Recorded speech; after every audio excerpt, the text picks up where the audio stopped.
So here we go with section 10, step 11.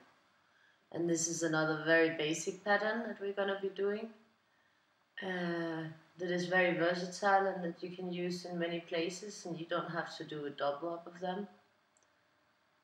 You just do like little bows, one after the other. I'm doing 6 or 7 along, and then I'm doing 3 rows of them. This is very, very basic. And I'm actually trying to just contain them within the square in this one.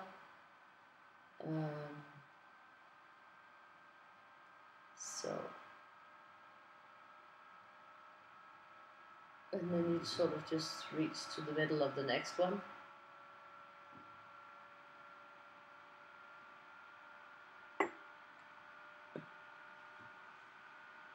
To keep them variating. And it's more or less it. Trying to hit the upper line with the upper part of the bow. When I did this, I messed up a bit. You will see in a bit, because I kind of forgot about the fact that I was going to make a color page also, and just started filling in with black and realized it. I'll rectify that later, but you'll see it in a minute. Then you can know that I also mess up a lot of times. There's always some quirks in any drawing, and usually they really annoy me. Before, I used to throw them out. If I made the tiniest mistake, I would just throw the whole piece out. I luckily don't do that anymore, because I've learned to live with not being perfect, and also I kind of think it's charming that the drawings have their own little quirks that I know about. And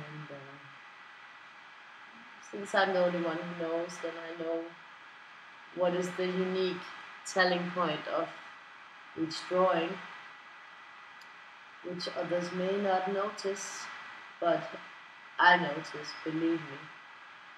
And some people may notice the little quirks and the little mistakes around. So I think this is probably where I'm gonna do it. But anyways, I hope it makes you feel that it's less threatening. Everybody makes mistakes. I actually really enjoy this pattern, as you can use it in many things. I've also used it where I've done it much, much smaller, and then done it in shades of grey to sort of give this metallic feel of going in and out. So here I'm sort of doing a variation where I'm making a double line inside. And that's the nice part of these simple little patterns. You can always tweak it a little bit, you know. This is where it goes wrong for me, I think. I made the line too heavy, and then I decided to make it black. See? Yep. Well, that will disappear. I will take it away. So if I had to do that on all of the alternating ones, the video would take forever. And that was not really the idea with these tutorials, that I was going to go into such details. And besides, I would like it, you know, left up to you what you do. And if you do color it afterwards, when I have the PDF ready for coloring, then, you know, I don't want somebody to feel like, oh, this has to be like that. So that's why I'm erasing it later. So hopefully soon I will have this speed up, because it's quite easy to get exactly how it's working if you look away from my total blunder. But since I work directly with the pen and ink, there's not a lot I can do at the moment that it happens. But you should have see my face when I realized what I was doing. I was not a happy camper, but it goes on, and if you make a mistake, you fix it somehow. Normally, if this had just been a regular drawing, I would have continued with the black theme. So that would have been my way of fixing it. But here you see I'm just making little double lines within all of them.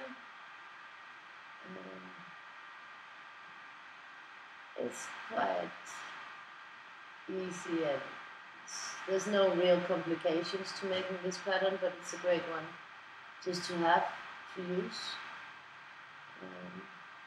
I didn't want this to become a very complicated piece, and I think we had like 3 patterns that were a little bit more challenging, and then just to have these basic things, and whenever you're in doubt, if you're doing your own drawing, you can always, you know, like sort of rely on them to help you through. And since they are all very versatile, you can easily make your own adjustments and make them fit into what you need at the given moment. So I guess after this double, these doubles are completed, then it will be speeding up. And of course I'm also still just using the Unipen fine liner 0.3. You can always vary the point you're using, and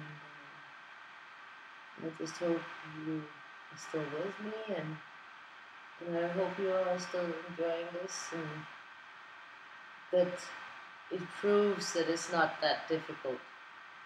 So now we're gonna go quickly over the last sections, because this is a little bit more time consuming when we get out to these outer sections, as they are of course getting larger and larger, so they take longer time to complete.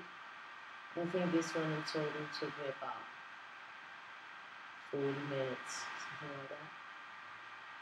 And so you see, if it's a simple pattern, it goes quite quick by.